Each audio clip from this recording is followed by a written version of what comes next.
ให้แก่ทำแผ่นเนาะเอาขอซื้อทำแผ่นเนาะ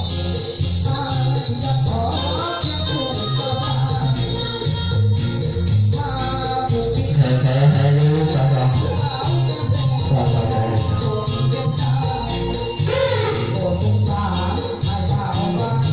บนบอ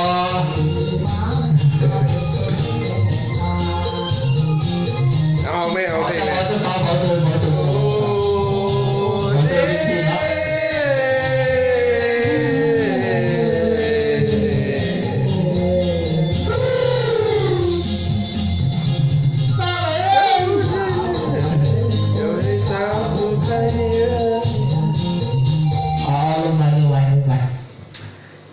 ทีนี้ให้เกียรติเจ้าภาพจะสาวเนาะจะบอกว่าจะสาว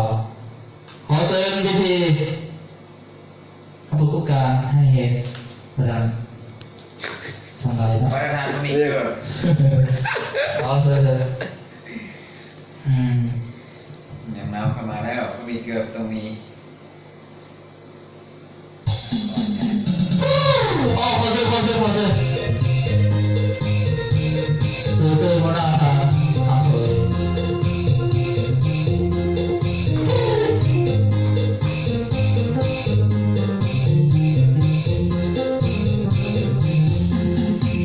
เดือดซ้ำออกไป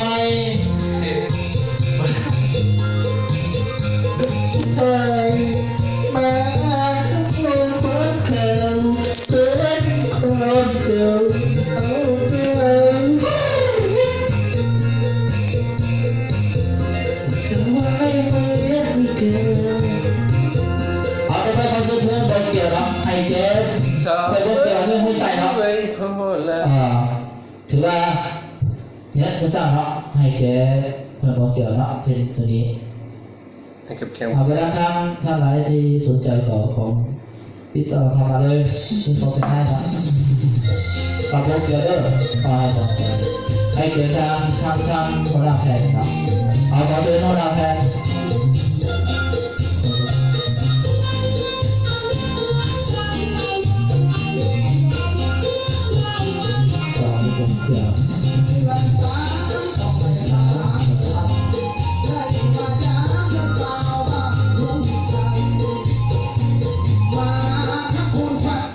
ผมเป็นคอนเซ็ปต์เวลาทำแผนมีดีเองทีนี้จะให้ทำแผนเนาะเราต่อไปต่อให้เสร็จเวลาทำทุนเยอะพอวันนี้ขอเข้าใจไรถือว่าเป็นโอกาสที่ข้าพเจ้าจะมาเยี่ยมในวันนี้แล้วก็ให้ประชาชนหรือว่าประธานทำอะไรที่แย่ของเพลงก็ขอเสริมเข้ามาขอเสริมเข้ามาแทน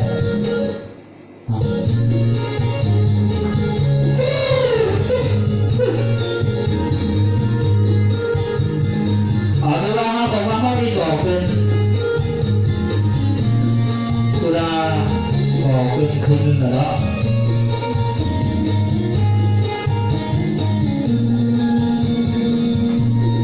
สาวบอกแก้วฟันแล้วซื้อโอลาสามน้องนอนลาสายตาสาวเมืองวิสัยก็แค่ก็ขอทำไมขอคนไทยแก้วเสือสาวให้สายย่อกับใจของสายผู้สายตายเอาใส่เรือเราเหลือเพื่อใจเพื่อนหน้า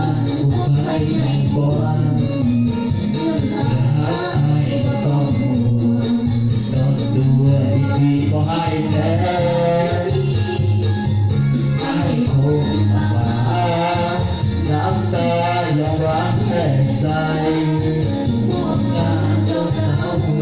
ชายหากหัวใจน้องก็ดีเอาไปซื้อประดับที่ได้จากใจสาวเมืองบ่อแก้วให้ปัจจัยแก้วอยากเห็นน้องไปฟัง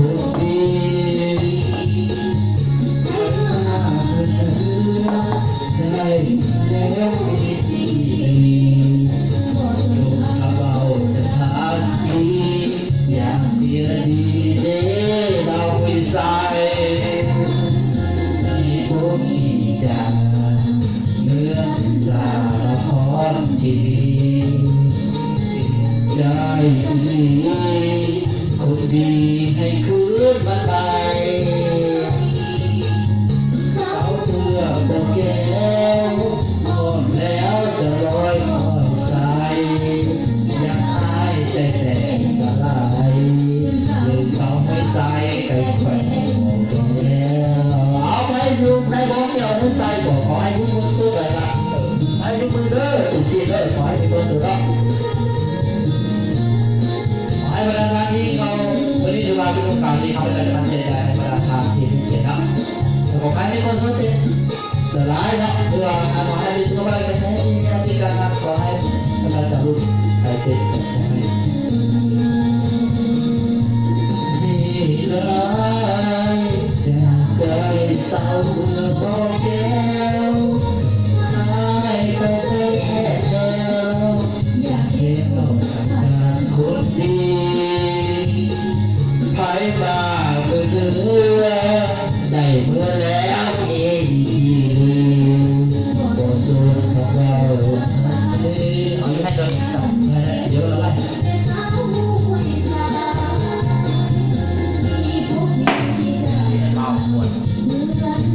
เราขอที่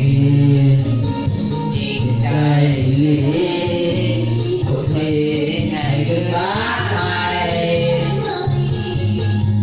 สาวตัวโบแก้วขอแล้วจะรอคอยใส่ยันหายแต่ใจสลายลืมสาวไม่ใส่เขาแข็งโบแก้วตลกเลยยังเสียหน้าผมคือภาษาลาวนะคนลาวใช่ผมก็ใช่เอาต่อไปขอให้ซื้อกระดาษครับเอาเพื่อทักไปให้แกทันคำเคยเนาะเอาที่ว่าถ้ามาเป็นต่อเป็นเวลาที่สมควรที่จะเอามาในวิธีนี้เนาะเอามาจะเอาไปยังเนาะ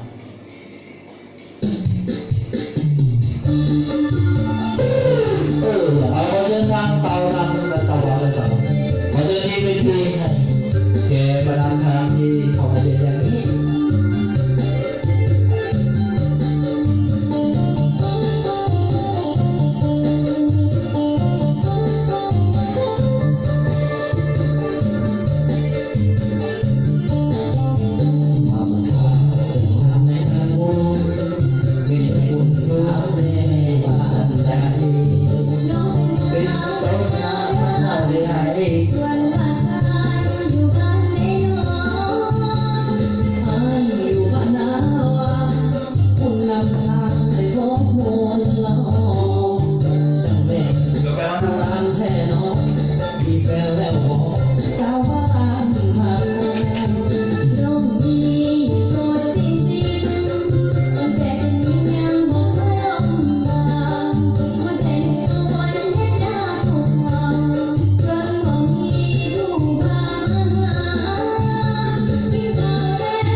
รักในบ้าน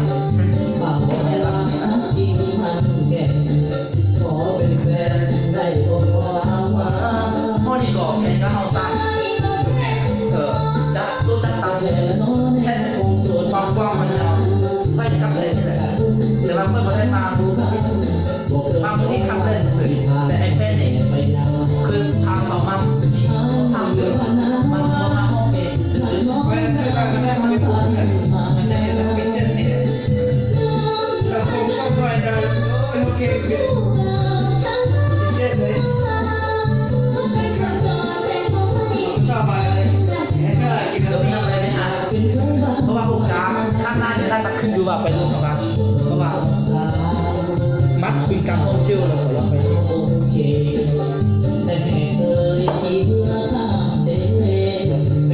รับไปเบียร์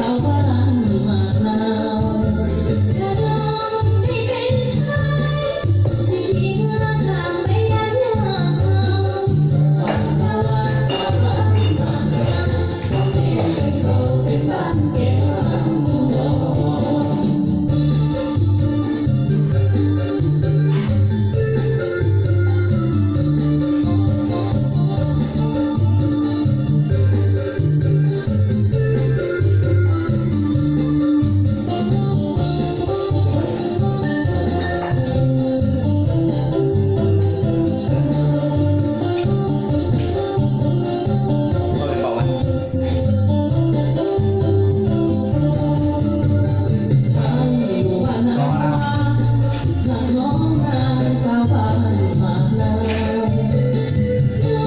หยุดก่อนนะ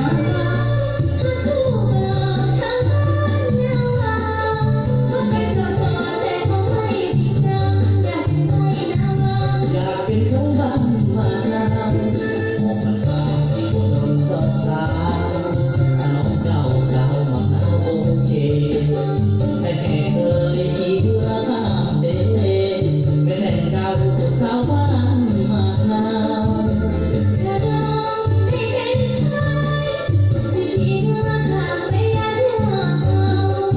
ฝั่งตะวันเจ้าบ้านมานาวคงเองกันเก่าเป็นบ้าน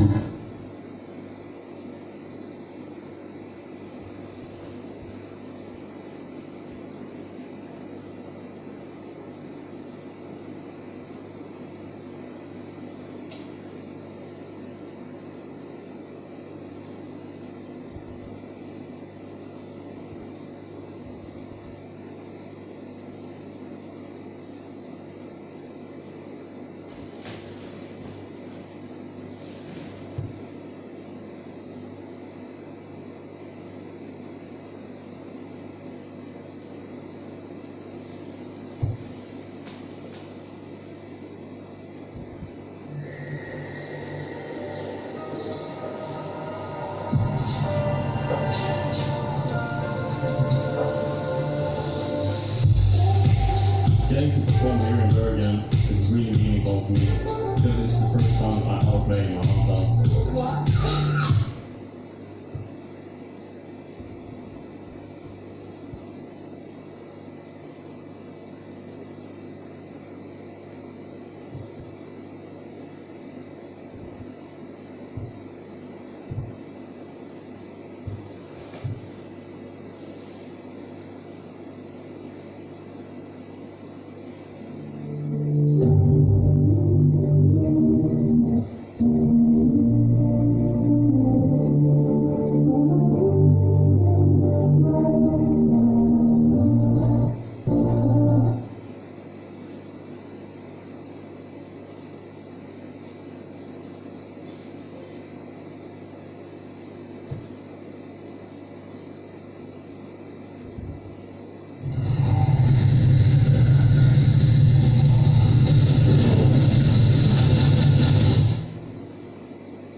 DJ O in the mix.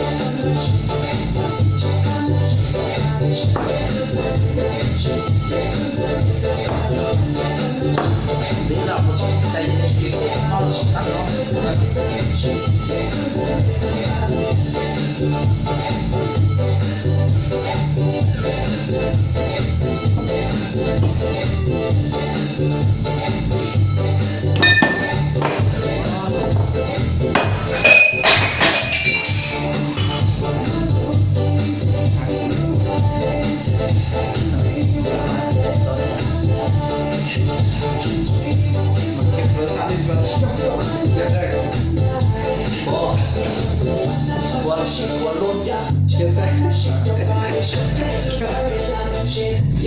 Oh,